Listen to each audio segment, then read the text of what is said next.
Assalamualaikum warahmatullahi wabarakatuh.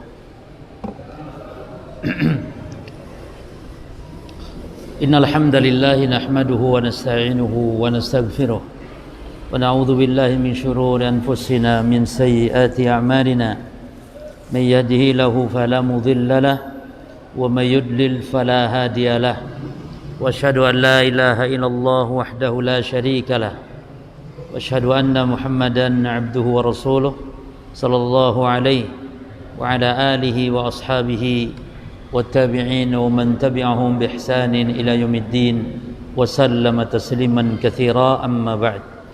Ikhwani fi din wa akhwati fillah, jamaah salat maghrib yang semoga dirahmati dan diberkahi oleh Allah Subhanahu wa taala. Melanjutkan pembahasan qawaid fi tauhid ar-rububiyyah wal uluhiyyah wal asma' was sifat karya Asy-Syaikh Walid bin Rashid As-Sa'idani hafizahullah. Kita masuk di kaidah tentang tauhid al-ibadah di kaidah yang ke-31. Al-qaidatu al-wahidatu was-salasun. Kaidah yang ke-31. Al-kufru al-munakkaru fil adillati kufrun asgharu. Lafad kufur dalam bentuk nakirah bukan ma'rifat. Gampangannya lafad kufur yang pakai tanwin atau yang enggak ada alnya fil adillati di dalam dalil-dalil baik di Quran ataupun di hadis-hadis. Kalau lafad kufur itu tidak ada alnya, kufrun asgharu, itu menunjukkan kufurnya itu hukumnya kufur kecil. Nah, ini diantara tanda untuk membedakan ini ponis ini kufurnya besar apa kecil. Dan ini hanya berlaku di dalam akidah ahli sunnah wal jamaah. Adapun di dalam akidah khawarij tidak dikenal ada istilah kufur besar, kufur kecil. Ya, kufur bagi mereka satu saja, kufur besar. Kalau di dunia orang berbuat dosa maksiat jatuh kepada kekufuran dengan kufur yang besar. Kalau orang itu belum tobat dan mati, maka matinya itu sebagai mati orang kafir yang akan kekal di neraka. Ini akidahnya khawarij. Ya. Adapun akidah Ahlussunnah wal Jamaah bahwa kufur dibedakan dengan ada kufur akbar, ada kufur asghar, kufur kecil. Demikian pula syirik. Ada syirik besar, syirik kecil. Demikian pula bid'ah. Ada bid'ah mukafirah, ada bid'ah mufasiqah. Bid'ah yang mukafirah, bid'ah yang konsekuensinya kekufuran. Ada bid'ah yang konsekuensinya hanya kefasikan saja, tidak sampai keluar dari Islam. Seperti bid'ahnya orang-orang Syiah, itu bid'ahnya mukafirah. Bid'ah di dalam i'tiqad, dalam keyakinan. Itu bid'ah yang konsekuensinya kekufuran. Seperti mencela para sahabat, mencela istri Rasul, bahkan mengatakan meyakini dengan keyakinan yang kotor sekali tentang sahabat Rasul, bahkan tentang Ahlul Bait hatta. Kan Syiah itu mengakui Ahlul Bait hanya siapa saja? Hanya Ali, Fatimah, Hasan dan Husain serta keturunan Husain saja, Al-Husain. Sementara keluarga Nabi yang dari keturunan Bani Hashim atau keturunan Hashim yang beriman, mereka tidak mengakui sebagai Ahlul Bait. Ya. Maka yang hakikat mencintai Ahlul Bait justru kita nih Ahlus Sunnah yang tidak mengklaim, ya, mengaku-ngaku sebagai orang yang paling cinta kepada Ahlul Bait. Intinya kekufuran bisa terjadi pada hal yang disebut dengan bid'ah di dalam agama. Demikian pula dosa, bagi dua, ada dosa besar dan dosa kecil. Kemudian beliau mengatakan, famata ma warada 'anis syari' qauluhu kufrun aw qauluhu faqad kafar fa'lam annahu yuridul kufra al-asghar. Maka kapan saja datang dari syariat, yakni di dalam Quran atau dalam hadis, ada perkataan kufrun, nggak ada alnya ya, kufrun, atau perkataan faqad kafara, sungguh telah kufur.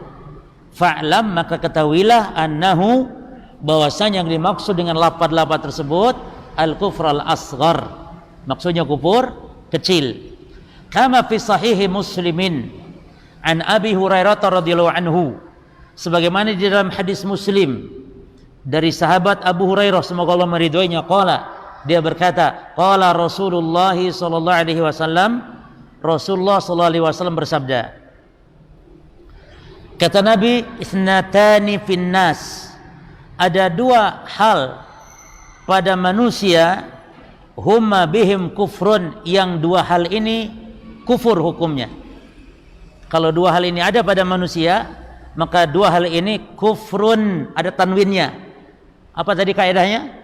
Syirik, kufur apa ini? Kecil. Kecil, ada tanwinnya. Baik. Apa yang dua hal ini? Yang pertama, at-ta'nu fin nasab, mencela nasab.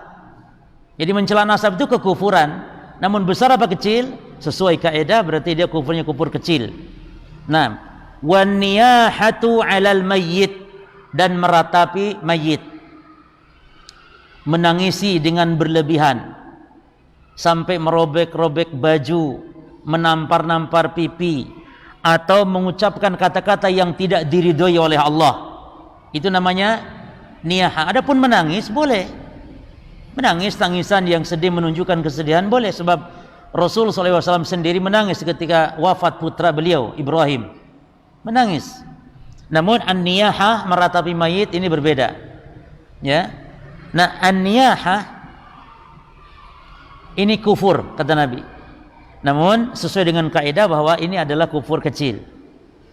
Wa fi hadis Ibnu Umar, demikian pula dalam hadis Ibnu Umar radhiyallahu anhuma, ani Nabi sallallahu alaihi wasallam, dari Nabi sallallahu alaihi wasallam qaal, beliau bersabda, la tarji'u ba'di, janganlah kalian kembali sepeninggalku, kata Nabi, kufaran, kepada kekufuran. Apa kufarannya di sini, ma'rifat atau nakirah? Nakirah.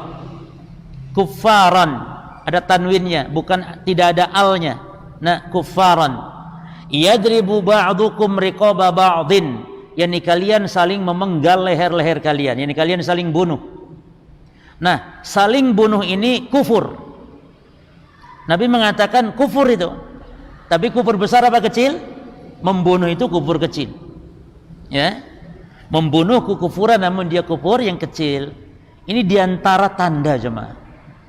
Di antara tanda untuk membedakan antara kufur besar dan kufur kecil. Contoh yang lain, sibabul muslim fusuqun wa qitaluhu kufrun. Kufrun, kufur besar apa kecil? Kecil. Mencela orang Islam, mencela muslim, mencela loh jemaah, mencaci, memaki, ya, maka gak boleh jemaah. Kalau misalnya di dalam pergaulan kita terkadang ada orang bikin jengkel nih, tahan kita jemaah, sabar. Apalagi kalau yang marah, emosi, membuat marah itu orang-orang bodoh, ya, maka antum sabar, jangan sampai keluar caci maki, naudzubillah, nama-nama semua disebut. Sabar sudah. Apalagi urusan-urusan dunia, urusan masalah yang sifatnya seorang muslim harus berlapang dada. Sibabul muslim, ingat hadis ini senantiasa, sibabul muslim fusuk, dosa. Itu mencela orang Islam. Bagaimana kalau yang dicela itu para sahabat Rasulullah, seperti orang-orang Syiah, istri Nabi sallallahu alaihi wasallam? Fusuk wa qitaluhu kufrun, dan memerangi mereka kekufuran, ya. Maka yang namanya perang, kalau sesama muslim enggak ada istilah jihad. Jihad itu perang dengan orang kafir yang dipimpin oleh ulil amri. Bisa disebut dan dibolehkan memerangi yang sesama muslim kalau dibenarkan untuk diperangi. Seperti apa? Seperti muslim yang pemberontak misalnya, namun dengan syarat ulul amri yang memeranginya. Jadi pemberontak-pemberontak itu boleh diperangi oleh ulul amri, oleh penguasa yang sah.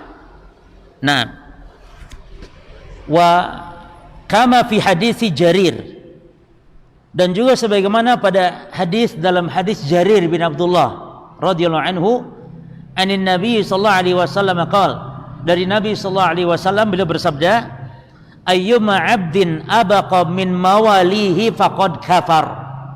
Mana saja budak yang kabur dari tuannya, budak kabur jemaah dari tuannya, kafar hatta yarji'a ilaihim. Kufur dia budak itu sampai dia kembali kepada tuannya. Demikian dalam Islam para jemaah. Jadi ini pengkhianatan ya jemaah.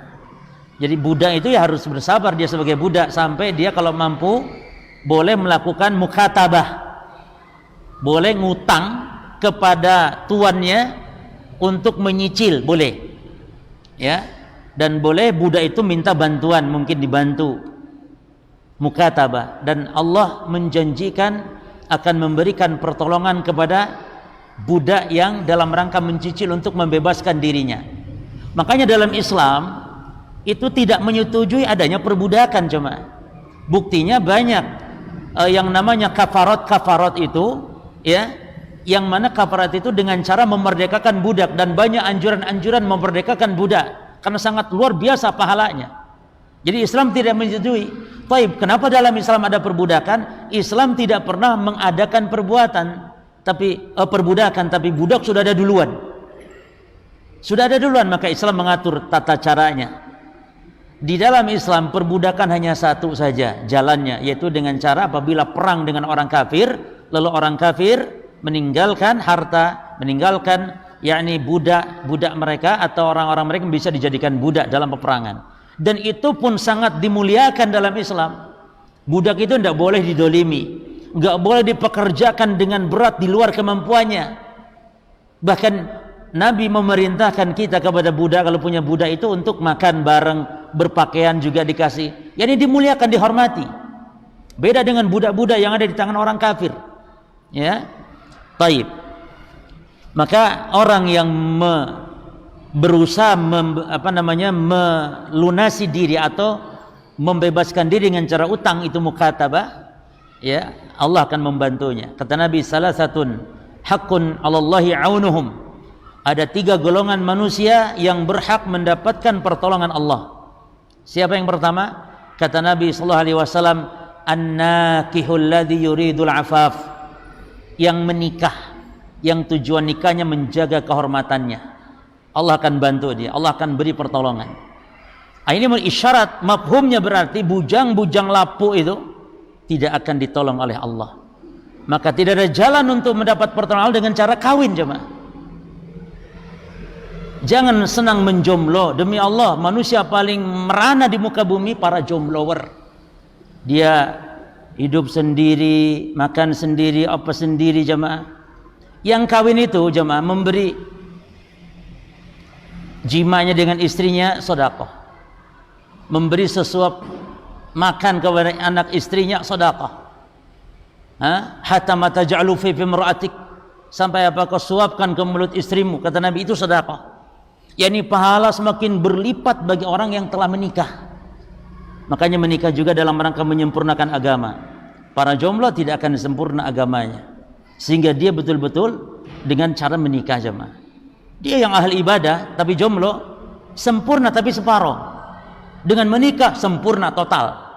Ini yang menjadi motivasi kita untuk menikah jemaah. Tapi yang jomblo dulu jemaah, kalau yang sudah tunggu dulu, sabar dulu. Satu dulu bina. Ya, yang jomblo-jomblo ini motivasi, masya Allah. Idza tazawajal abdu faqad istakmala nisfal iman. Apabila hamba menikah sempurna separuh imannya. Kata Nabi, falyattaqillaha fi nisfil baqi, jaga pelihara yang separuhnya lagi. Ya. Adapun ulama-ulama banyak yang tidak nikah, para imam-imam besar enggak menikah. Seperti Imam Nawawi, ya Ibnu Taimiyah. Ya mereka tidak menikah karena sibuk dengan ilmu. Lah antum sibuk apa jemaah? Ulama sibuk dengan ilmu sehingga dia enggak fokus menikah. Baik. Yang kedua siapa? Al-mujahid fi sabilillah, yang berperang di jalan Allah. Allah akan bantu, akan turunkan pertolongan. Dan yang ketiga al-mukatab, alladzi yuridul ada. Yani budak yang sedang berusaha melunasi, menebus dirinya dengan cara utang. Nah, kemudian para jemaah sekalian, wa ammal kufrul akbar fa innahu ghaliban, perhatikan ya, Adapun kufur yang besar secara umum ma yaridu fil adillah mu'arrafan bil alifi wal lam. Maka secara umum, bukan semuanya, secara umum kufur yang menunjukkan kufur besar itu lafadznya di dalam dalil-dalil itu bentuknya ma'rifat dengan alif dan lam. Yang sudah belajar bahasa Arab tentu paham. Ya, pokoknya ada alif dan lamnya itu menunjukkan suatu yang telah ditetapkan, ditentukan ma'rifat. Seperti kata al-masjidu, maknanya berarti masjid yang sudah tertentu. Tapi kalau masjidun, masjid mana saja, itu namanya nakirah. Nakirah itu menunjukkan umum. Masjidun, masjid mana saja. Ya. Tapi kalau al-masjidu, tidak mau tidak harus masjid yang ditetapkan. Mungkin masjid ar-rahmah, al-masjid fi hadal masjid. Nah, itu namanya berarti di masjid yang tertentu. Baik. Kemudian al-qaidatu ats-tsaniyatu watsalasun. Kaidah yang ke-32. Asyirkul asghar yanqalibu ila akbar idza 'azumat tandid wa qawiyatil musawah. Syirik yang kecil itu bisa berubah menjadi syirik besar apabila tandidnya dan musawahnya juga besar. Yani perasaan hati, ya jemaah, yang menetapkan perasaan hati. Perasaan hati dalam pengagungan itu lebih besar, apalagi mensetarakan, maka berubahlah dari syirik kecil menjadi syirik besar. Makanya hati-hati jemaah sekalian, jangan dianggap enteng syirik kecil ini, jangan. Dan jarang orang syirik itu diam pada posisinya syirik kecil, jarang. Rata-rata orang kalau sudah jatuh kepada syirik kecil, nempel jimat misalnya, itu syirik kecil. Itu jarang yang diam pada posisi syirik kecil, jarang. Tapi dia lama-lama berubah. Apalagi kalau berhasil. Semakin ketergantungan, bahkan lama-lama semakin yakin kalau yang memberi rizki adalah jimat itu. Jadi jarang, syirik kecil itu jarang berdiam, syirik kecil selamanya jarang. Maka bahayanya demikian. Ya. Fasyirkul asghar la yabqa syirkan asghar ghaliban. Maka syirik kecil secara umum dia tidak tetap pada satu posisi. Syirik kecil tidak secara umum, ya. Wa inna ma yanqalibu min kaunihi asghara ila akbar.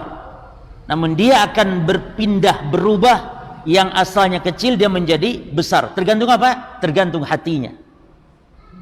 Bahaya jemaah. Hati ini kan, Allahu Akbar, disebut hati karena berbolak-baliknya. Maka sulit orang itu kalau jatuh kepada syirik kecil, posisi di satu titik itu sulit. Apalagi hati berbolak-balik jemaah. Ini bahayanya. Baik.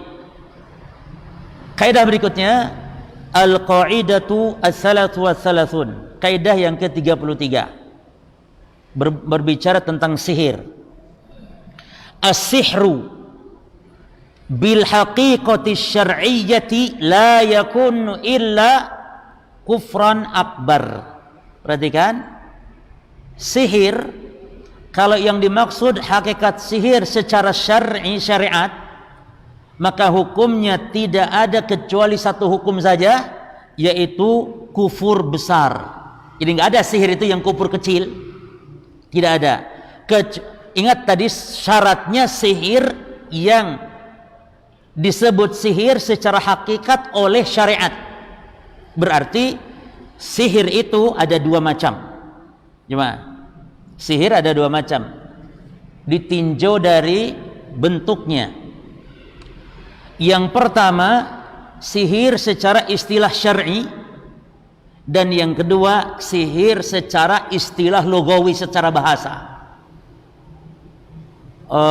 Bung Karno, ya contohnya, Bung Karno pidatonya menyihir rakyat Indonesia misalnya, ya, karena apa? Bung Karno dikenal apa? Orator ulung, ya, contohnya saja itu contoh. Apa maksud sihir di situ? Secara logawi atau secara syar'i maksudnya? Secara lugawi bahasa, yani menyihir itu maknanya bisa mempengaruhi, sebagaimana sihir pun bisa mempengaruhi. Namun yang dimaksud sihir dihukumi kufur besar oleh agama, bukan sihir seperti dalam bahasa tadi. Contoh, Nabi SAW bersabda, inna minal bayani la sihra. Sesungguhnya di antara bayan itu bisa menyihir, kata Nabi.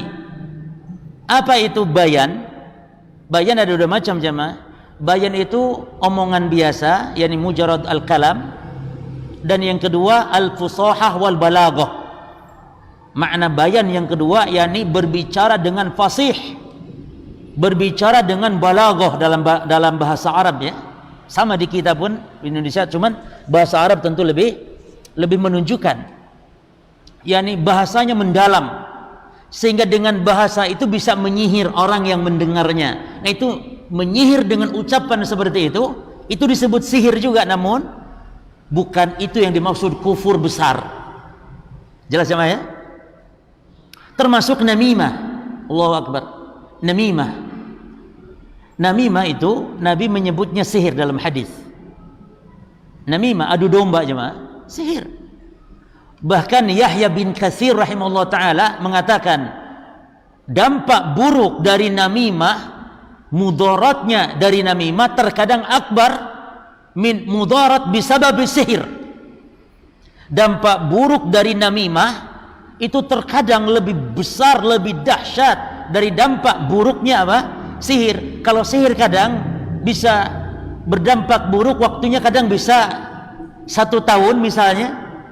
Tapi dengan namimah 1 menit orang langsung bisa cerai-berai dengan sebab adu domba. Nah, itu sihir. Namun itu bukan sihir istilah sihir syar'i ya. Tapi itu istilahnya secara lugawi jemaah. Nah berarti sihir ada 2 hakikat. Yang pertama hakikat bahasa, yang kedua hakikatun syar'iyyatun, hakikat secara syar'i. Nah, yang secara syar'i inilah. Taib, apa itu sihir secara syariat jemaah? Kalau sihir secara syariat, makanya dihukumi kafir dari 2 sisi. Kenapa sihir dihukumi kafir, kufur besar, batal syahadatnya, keluar dari Islam? Dari 2 sisi jemaah. Sisi yang pertama, bistiqdamihim bisyayatin, karena menggunakan jalan setan. Tidak mungkin orang bisa memiliki sihir kecuali harus dengan cara menghambakan diri kepada syaitan, waliyadzubillah. Harus nyembah syaitan. Semakin kufur caranya, semakin sakti itu biasanya. Kalau sampai mengencingi Quran, kalau sampai berak di dalam Al-Quran, misalnya syaratnya, itu semakin sakti. Semakin dihamba, semakin dijadikan Tuhan, semakin menghambakan diri, memperbudak diri di hadapan syaitan. Itu syaitan atas izin Allah. Izin secara apa jemaah? Izin ada 2 loh, izin Allah itu. Atas izin Allah, orang ini akan semakin sakti dengan sihir-sihirnya yang dia diambil dari syaitan. Atas izin Allah ya. Jadi dukun bisa menyembuhkan atas izin Allah. Sihir bisa menyembuhkan penyakit, naam, atas izin Allah. Izin apa yang dimaksud? Izin ada 2 jemaah. Ada al-idnu al-kauni al-qadari, dan ada al-idnu al-syar'i ad-dini. Izin Allah secara kauni, sama dengan kehendak. Ada kehendak kauni, ada kehendak syar'i. Izin Allah pun demikian, yakni Allah mengizinkan namun Allahnya tidak ridha. Allah mengizinkan namun Allah tidak ridha. Allahnya benci, Allahnya murka, namun Allah mengizinkan. Nah, ini yang dimaksud dengan izin al-kauni al-qadari. Allah mengizinkan dukun ini untuk menyembuhkan, sembuh akhirnya. Namun Allah benci, Allah murka kepada tukang-tukang sihir, kepada para dukun. Adapun izin yang syar'i, Allah mengizinkan dalam hal ibadah, dalam hal syariat. Jadi hanya yang Allah cintai. Ya. Demikian para jamaah sekalian. Dan dasar atau dalil sihir ini kufur adalah surah Al-Baqarah 101 102 para jemaah. Allah Ta'ala berfirman, wattaba'u ma tatlus syayatin, dan ini ayat, ayat ini dianjurkan untuk dibaca saat meruqyah, khususnya apabila orang kena sihir. Jadi ruqyah itu andalannya satu Al-Fatihah jemaah. Al-Fatihah itu wajib sudah. Kalau meruqyah jangan sampai tidak Al-Fatihah.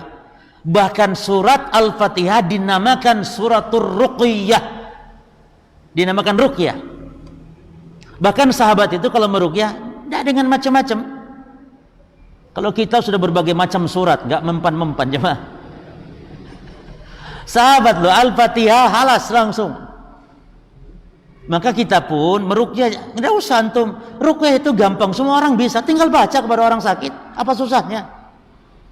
Nah, cuman ditambahlah Al-Fatihah, ditambah 10 ayat pertama Al-Baqarah, ditambah ayat yang 101, 102 ini tentang sihir.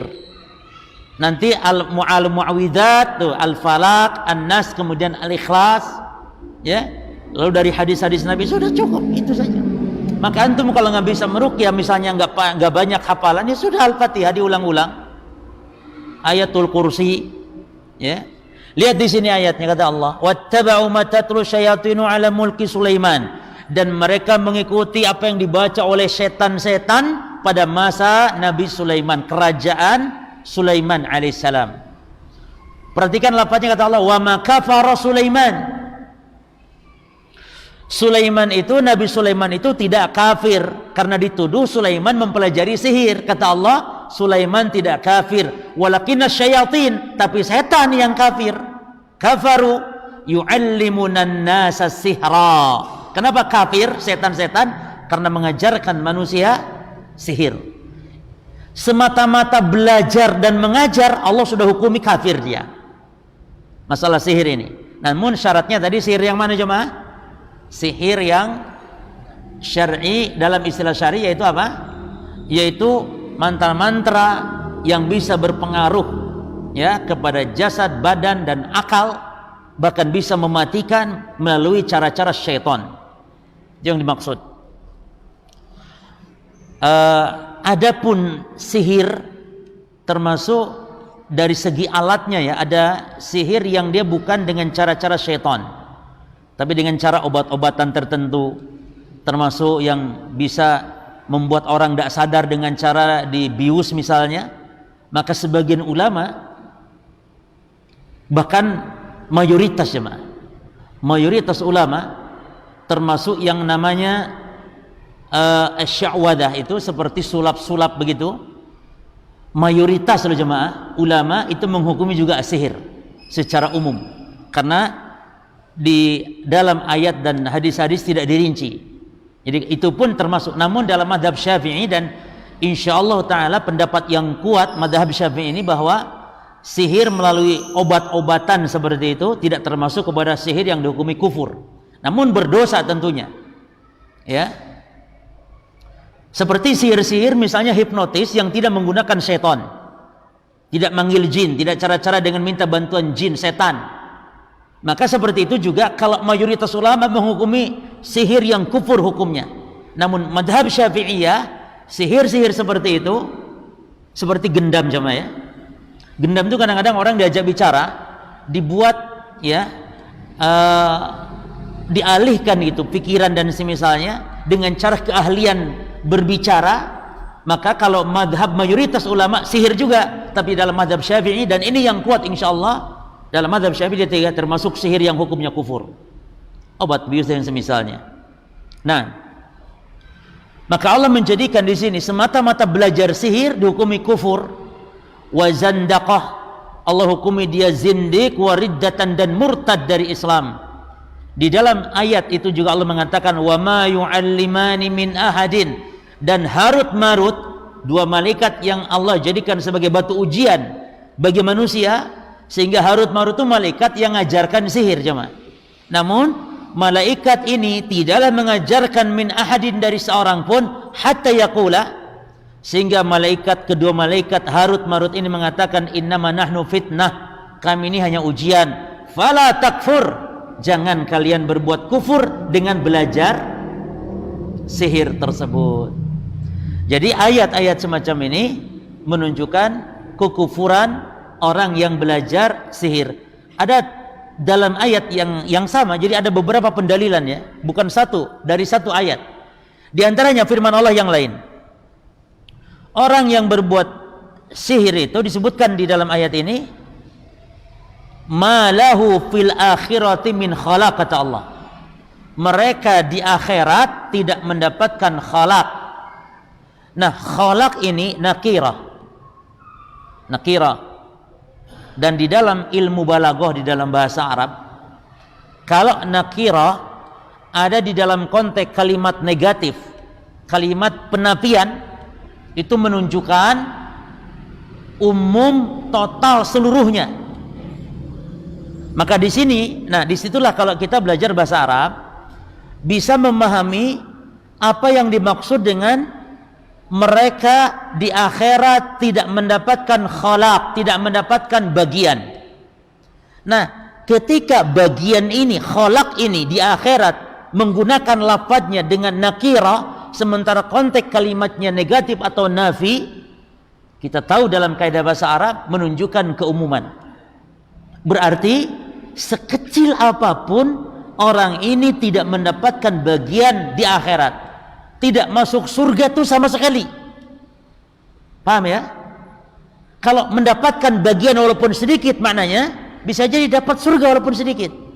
Tapi ini maknanya umum para jamaah, yakni tidak mendapatkan jatah apapun di akhirat kecuali satu neraka saja, tidak ada masuk surga sama sekali. Dari lafaz mana kita tahu? Malahu fil akhirati min khalaq. Nah, maka lafaz ini menunjukkan fahada nakiratun fi siyakin nafi. Maka ini nakirah dalam konteks kalimat an-nafi, penafian atau negatif, yang mengatakan tidak, negatif.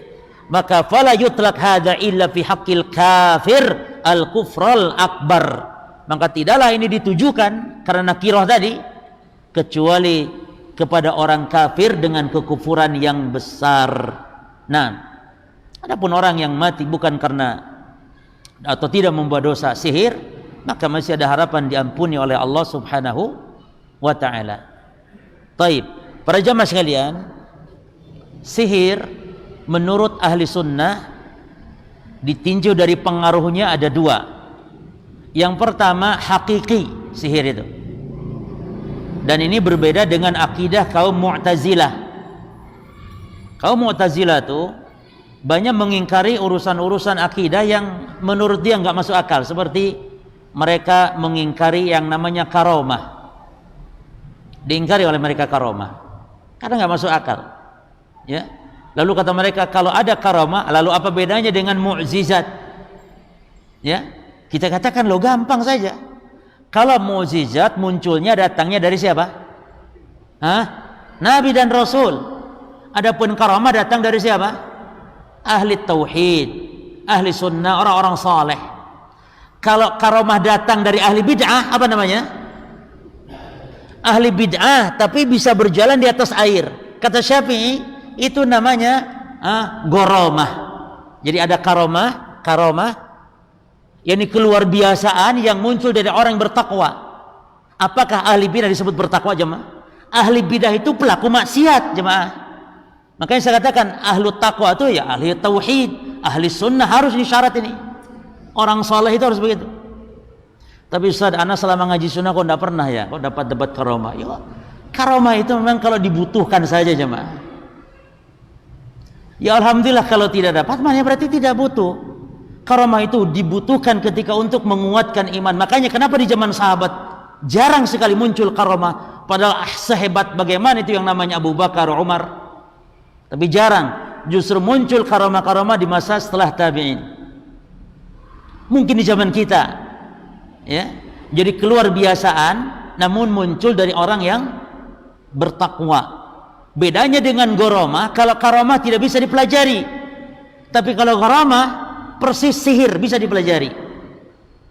Baca wiridnya sekian, nggak napas sekiannya, itu tidak berapa menit nggak napas, memanggil sesuatu, ya syaratnya apalagi suka menyembelih apa dulu, ya. Yang kedua cirinya nih, kalau goromah bisa dipertontonkan di YouTube, dipertontonkan, golok digini-gini kan, jangan tertipu, ya. Tapi kalau karamah tidak bisa dipertontonkan, bahkan datangnya tidak disadari oleh orangnya, ya. Ada dulu kasus pondok di Kalimantan itu, mau memamerkan tentang katanya karomah, itu ternyata gharomah. Buktinya apa? Dia ditidurkan santri-santrinya itu, lalu digilas sama kendaraan. Ternyata mati beneran jemaah. Mungkin lupa baca mantranya atau apa? Ya, itu pondok loh jemaah. Kalau pondok sudah kayak gitu, lalu yang bukan pondok bagaimana pula gitu jemaah? Dan memang itu ada kitab-kitabnya seperti itu ya. Jadi itu jangan dianggap tidak ada kitabnya. Ada kitab-kitab Arab. Itu yang ada isinya raja-raja bagaimana supaya untuk penglaris, supaya lancar usaha, itu ada di kitabnya. Sehingga tertipunya itu ini loh kitabnya. Ya, tapi kitab kesyirikan, kekufuran, kitab kebid'ahan. Ya. Seperti ada kitab Dalailul Khairat namanya. Itu musibah. Hadis palsu seabrek di situ. Ya, termasuk Duratun Nasihin itu banyak diajarkan. Itu hadis-hadis palsu banyak di kitab itu. Dan tidak disarankan. Kenapa tidak baca Riyadhus Shalihin karya Imam An-Nawawi? Sudah jelas Bukhari, Muslim, Abu Dawud. Ya. Baik. Jadi sihir menurut ahli sunnah itu ada yang hakiki. Beda dengan Mu'tazilah. Mu'tazilah enggak meyakini adanya sihir, pengaruhnya hakiki. Yani bisa merusak badan, akal, pikiran. Bahkan bukti jemaah, Nabi kita Muhammad sallallahu alaihi wasallam terkena sihir. Menunjukkan sihir itu nyata. Sama hanya corona. Corona nyata tidak? Ya Allah alam. Sihir nyata jemaah. Rasul sallallahu alaihi wasallam kena sihir. Nah, makanya jangan sampai merasa kita sudah ngaji tauhid tidak kena sihir, tenang saja. Lah. Nabi saja sallallahu alaihi wasallam kena sihir berjemaah. Kena sihir, penyakit yang Allah uji siapapun dia. Ya. Nah, oleh karena itu sihir menurut ahli sunnah ada dua. Yang keduanya adalah sihir yang namanya takhyili. Ini sihrun hakikiyun, hakiki yang pertama. Yang kedua sihrun takhyili, sihir khayal. Bedanya apa? Kalau sihir hakiki bisa mengenai badan, jasad, tubuh, akal, dibuat tidak waras, dibuat gendeng, jasad dibuat sakit, diperiksa ke dokter, kok aman, nggak ada. Tapi pulang dia sakit. Jadi jasad yang diserang itu sihir hakiki. Adapun sihir takhyili itu yang diserang hanya pandangan mata. Dan ini contohnya di dalam Quran. Sihirnya kaum Fir'aun, ya, ketika tongkat berubah menjadi apa? Ular, ya. Oleh karena itu para jemaah, kita suka melihat di masyarakat ada sihir takhyili. Dia dikasih dedaunan, ya. Tiba-tiba ketika dibacakan mantra sihirnya itu dedaunan kayak uang jutaan, ya. Tapi begitu pulang ke rumahnya berubah lagi jadi daun jemaah. Itu sihir takhyili. Atau misalnya David Copperfield. Tahu antum kenal? Tukang sihir yang biasa menghilang-hilangkan benda. Monas dihilangkan misalnya. Ya. Monas dihilangkan, Masjid Ar-Rahmah bisa jadi hilang. Itu sihir takhyili. Yang disihir mata-mata kita. Makanya kata Allah dalam surah Al-A'raf ayat yang 115 di sini Allah berfirman atau 116-nya. Apa kata Allah? Qala alqau. Kata Musa, ayo kalian yang melempar pertama kali. Kata Nabi Musa. Kan mereka tanya, "Ya Musa, imma an tulqi wa imma an takuna nahnu mulqin." Wahai Musa, engkau yang melempar atau kami yang melempar? Kata Musa, kalian duluan. Maka dilemparkan, falamma alqau sahharu a'yunan nas. Ketika dilemparkan, ya, tambang-tambang tali itu menyihir mata-mata orang yang ada di situ. Jadi ini sihir takhyili. Nah, jadi ada dua, ya. Kalau menurut mereka dari kalangan Mu'tazilah, sihir tidak ada, ya. Sihir kata mereka hanya takhyili, tidak ada hakikinya. Nah, dan hukum sihir kata mu'allif tadi hukumnya syirik besar. Nah, kenapa dihukumi kufur tadi? Yang pertama dari sisi menggunakan syaitan dalam cara apa? Dalam cara mendatangkan sihir. Dan dari sisi yang kedua jemaah, mendustakan Quran karena tukang sihir mengaku tahu perkara gaib. Berarti konsekuensi mendustakan Al-Quran. Karena kata Allah, alimul ghaib fala yudhiru ala ghaibihi ahada illa man irtada mir rasul. Hanya Allah yang tahu ghaib, dan tidak ada yang tahu ghaib kecuali hanya Allah Subhanahu wa taala. Kecuali dari kalangan para rasul yang Allah ridhoi, itu pun tidak mutlak, tapi sebagian yang Allah beritahukan. Ya. Taib. Uqubatus sihir, hukuman bagi pelaku sihir para jemaah adalah dengan dihukum mati, dengan dihukum bunuh. Ya. Uqubatus sahir darbatun bisayf, dipenggal dengan pedang. Dan ini yang dipraktikkan oleh para sahabat Rasulullah sallallahu alaihi wasallam. Lalu kenapa Rasul tidak menghukum mati Labid bin atau Labid al-A'sam al-Yahudi yang menyihir Nabi sallallahu alaihi wasallam? Kenapa? Jawabannya karena melihat kemaslahatan dan kemudaratan. Makanya kata para ulama, hukuman bagi pelaku sihir, hukum asal memang dihukum mati, namun hukuman mati ini diserahkan kepada ketetapan ulil amri dengan mempertimbangkan maslahat dan mudaratnya. Ketika Nabi kalau membunuh misalnya Labid bin al-A'sam akan menimbulkan mudarat, maka Nabi menahan. Ya. Lalu kalau ada tukang sihir jemaah dihukum mati, apakah sebelumnya disuruh tobat atau tidak? Apa langsung penggal saja lehernya tanpa disuruh dulu tobat? Karena jemaah sekalian, setiap hukuman-hukuman itu ada yang bisa lolos apabila dia bertobat. Kalau tidak juga maka dihukum mati. Nah sekarang hukuman bagi tukang sihir, apakah hal yustatabu, apakah dia diperintah tobat? Maka ada dua pendapat di kalangan para ulama. Al-qaulul awal, pendapat yang pertama, la yustatabu, tidak usah diperintah tobat, pokoknya ketangkap, ya, ketangkap dia langsung dihukum mati. Mana dasarnya? Para sahabat tidak memerintahkan tobat para tukang-tukang sihir yang mereka telah membunuhnya atau dihukum mati. Dan juga ilmu sihir ada di dalam hati. Kalau dia ngomong tobat pun bisa jadi apa?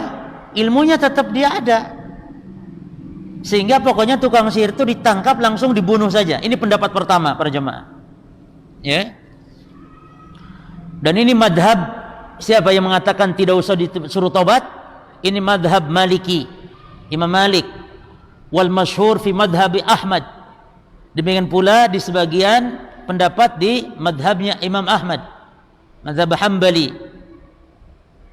Demikian pula Syekh bin Baz rahimahullah, ulama di zaman kita sekarang. Syekh bin Baz termasuk yang berpendapat tukang sihir tidak diperintah untuk tobat, yakni begitu ditangkap langsung penggal lehernya.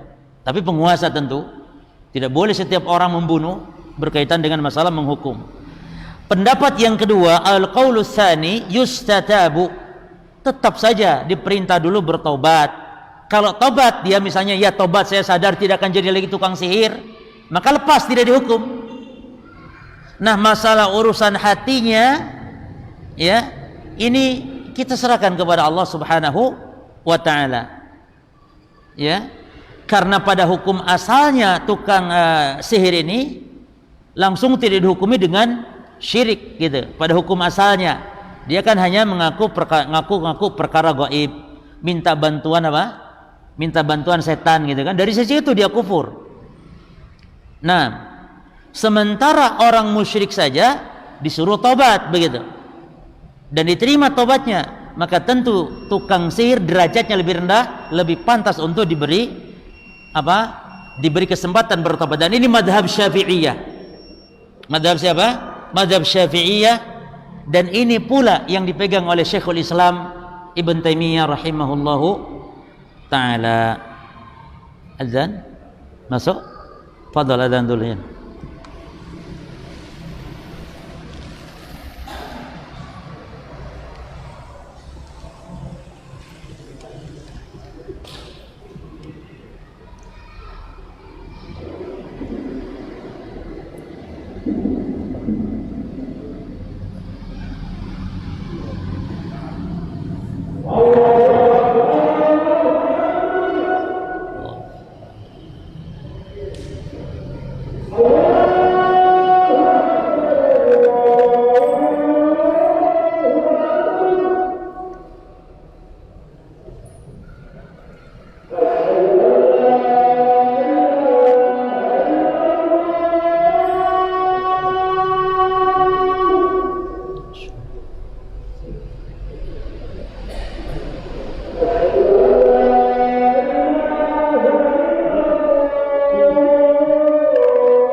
Bismillah, alhamdulillah, wassalatu wassalamu ala rasulillah, summa amma ba'd. Pembahasan terakhir dari poin yang kita bahas malam ini, itu pembahasan tentang alamatu as-saharah, tanda-tanda tukang sihir. Walaupun dia digelari kiai, tapi kalau ada tanda ini, maka berarti dia tukang sihir, atau kiai plus tukang sihir, ustadz misalnya, siapapun. Yang pertama tandanya, yas'alul maridha an ismihi wasmi ummih. Dia akan bertanya nama orang yang sakit dan akan ditanya nama ibunya. Nah, kalau ke bank yang ditanya siapa? Berarti bank tukang sihir. Tapi nggak tahu bank itu kenapa kau tanya ibu. Taib. Yang kedua, ya'khudh asaran min asaril marid. Minta bekas dari bekas yang dipakai oleh orang yang sakit tadi. Saub, baju misalnya, ya, peci, pakaian dalam, manadir, sapu tangan dan semisalnya, ya, kulan suah ya, ini peci dan semisal. Taib. Yang ketiga cirinya, ahyanan, terkadang yatlub haywanan bisifatin muayyanah. Minta dia hewan dengan bentuk atau sifat tertentu. Misalnya harus hitam, semuanya hitam. Putihnya boleh di kakinya misalnya. Ya. Untuk disembelih, wala yudhkar smullahi alaihi, dan tidak disebutkan nama Allah di situ. Itu diantara. Dan terkadang latakha bidamihi amakin al-alam. Terkadang nanti darahnya itu dicipratkan kepada tempat yang sakit, atau di tempat yang memang dianggap misalnya untuk penjagaan tolak bala dan semisal. Nah, kemudian tilawatul azaim wa talasim al-ghair mafhumah. Suka membaca qomat kamit sesuatu yang tidak dipahami. Itu dia ciri. Bahkan terkadang, perhatikan ikhwan, terkadang dia membaca Al-Quran, namun tiba-tiba di tengah-tengah dia dibaca keras Al-Quran pertamanya, tiba-tiba di tengah dia berhenti dan dia qomat kamit dengan tidak dikeraskan. Itu jadi antara alamat. Kenapa harus dibaca dan tidak dikeraskan? Kenapa justru Al-Quran, kenapa tadinya dibaca keras, tiba-tiba tidak dikeraskan suaranya, tapi dia qomat kamit, baca sesuatu. Nah, yu'ti lil marid, berikutnya memberi kepada orang yang sakit asya'an yadfanuha fil ard, untuk dikubur, memberi sesuatu barang benda untuk dikuburkan di pojok rumah, sudah itu di antara ciri tukang sihir, atau di antara ciri dukun. Kemudian yaktub lil marid hurufan muqatta'ah, memberi tulisan kepada orang yang sakit huruf-huruf yang muqatta'ah, yang terpisah. Misalnya sad lam atau la. Itu misalnya kadang-kadang untuk menipu ditulis lafzul jalalah Allah, ditulis Allah. Tapi nanti setelah Allah itu la. Apa artinya berarti? Allah enggak mau Allah, yakni ini lafaz kekufuran. Bahkan yang aneh bin ajaibnya, banyak kaum muslimin yang membeli jimat-jimat itu untuk dipajang bahkan, dan mungkin tidak merasa itu jimat, padahal sudah itu jelas-jelas jimat raja-raja. Ya. Kemudian biasanya ahyanan, terkadang yakni yatlub minal marid an la yamusama'an limuddatin muayyanah. Kadang dia meminta kepada orang yang sakit untuk tidak menyentuh air dengan jarak waktu tertentu, ghaliban takun arba'ina yauman. Rata-rata biasanya 40 hari jangan nyentuh air. Berarti disuruh orang supaya tidak sholat, jemaah, tidak wudu, tidak sholat. Ya. Nah, wa hadhil alamat tadullu ala anna al-jinni alladhi yakhdam hadha sahir nasrani. Ya, kata Syekh, ini diantara contoh, ya, kalau dukun minta begitu, dia punya khodamnya itu, dia jinnya itu Nasrani katanya. 40 hari nggak nyentuh ya, nggak nyentuh air. Nah, kemudian yu'ti lil marid, biasanya memberi kepada orang yang sakit awraqan, kertas yang yahriquha wa yatabakharu biha, yakni dibakarnya kertas itu lalu dijadikan bukhur, ya, untuk jadi wangi-wangian asapnya itu. Dikasihnya kertas. Nah, baik, boleh enggak kita nyalakan apa namanya? Tabakhur bi dupa, kayu gaharu dan semisal, dibolehkan, tidak masalah, bahkan dianjurkan, ya. Ya, namun jangan yang ciri khasnya untuk para dukun jemaah, menyan gitu ya. Tapi kalau bukhur dengan kayu gaharu, itu masya Allah. Bahkan Masjid Nabawi itu punya sahabat sampai digelari Al-Mujmir namanya, yakni tukang membakar kayu gaharu di Masjid Nabawi, ya, harum, untuk mengharumkan masjid. Jadi masjid itu begitu jemaah. Ini para takmir tolong perhatikan, masjid itu kita diperintah untuk mengharumkan, mewangikan masjid, bukan menghiasi masjid. Menghiasi masjid, diorat-oret dengan kaligrafi, dicat tiap lah. Bahkan sekarang masjid-masjid itu masya Allah ada taman bunganya, ada kembang janda bolongnya, ada ikan. Subhanallah, orang semakin lupa akhirat cuma. Masjid pakai tangga apanya gitu, subhanallah. Enggak, sekalian aja bikin taman kanak-kanaknya sekalian. Tidak boleh jemaah, masjid itu diharumkan, diwangikan, buat orang nyaman. Bahkan kalau bisa pasang AC supaya orang khusyuk, saking khusyuknya ngantuk. Nah, intinya diperintah untuk mewangikan masjid, sebab Rasul punya sahabat ada yang tugasnya untuk mewangikan masjid Nabi sallallahu alaihi wasallam. Tapi banyak ciri-ciri yang lain, cuman ini yang paling menonjol lah para jemaah ya. Di antara ciri yu'raf bihas sahir, dengan itu kita tahu orang tukang sihir. Demikian insyaallah kita lanjutkan kepada kaidah-kaidah berikutnya, dan setelah ini insyaallah masih ada kaidah yang berkaitan tentang perdukunan, dan setelah itu nanti kaidah tentang nadar akan dibahas, tentang nadar setelah kaidah tentang perdukunan, hukum datang ke dukun dan perincian datang ke dukun. Wallahu taala alam. Wassallallahu ala nabiyina Muhammadin. Subhanakallahumma bihamdika asyhadu an la ilaha illa anta astaghfiruka wa atubu ilaik. Wassalamualaikum warahmatullahi wabarakatuh.